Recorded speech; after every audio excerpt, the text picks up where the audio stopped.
రాహుల్ భారత్ చూడో యాత్రలో భాగంగానే బస్సు యాత్ర కొనసాగుతుందని TPCC working president Mahesh Kumar Goud అన్నారు. బీఆర్ఎస్ 9 ఏళ్ల పాలనలో అన్ని వర్గాల వారిని మోసం చేశారని, అందుకే రాష్ట్ర ప్రజలు కాంగ్రెస్ వైపు చూస్తున్నారని తెలిపారు.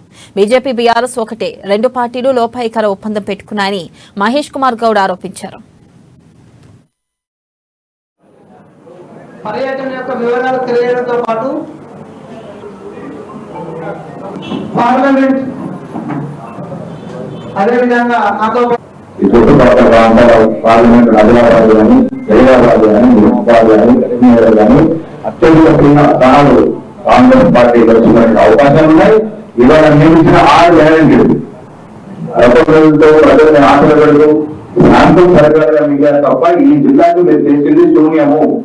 బీజేపీ వాళ్ళు కూడా పసుపు పోటీ ఎంత మోసం చేశారంటే నిజంగా చిత్తశుద్ధుంటే నువ్వు 2019 ఇచ్చిన వాగ్దానం 2020 పూరించాల్సింది.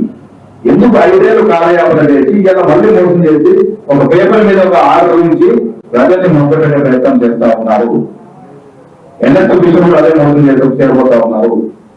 బీజేపీ ప్రభుత్వం కానీ నాయకులు కానీ ఇచ్చే మోసపూర్తి వాగ్దానాలు కానీ టీఆర్ఎస్ ఇచ్చే మోసపూర్తి వాగ్దానాలు కానీ ప్రజలకు రూఢి అని తెలియజమైనవి. కాబట్టి వాళ్ళ ప్రజలు కాంగ్రెస్ చూస్తున్నారు. కాంగ్రెస్ పార్టీ మాట ఇవ్వదు, ఇప్పే తప్పదు. దానికి దాకా తెలంగాణ ఇచ్చిన తీరు, దానికి దాకా రాజశేఖర్ గారు ముఖ్యమంత్రి ఇచ్చినట్టు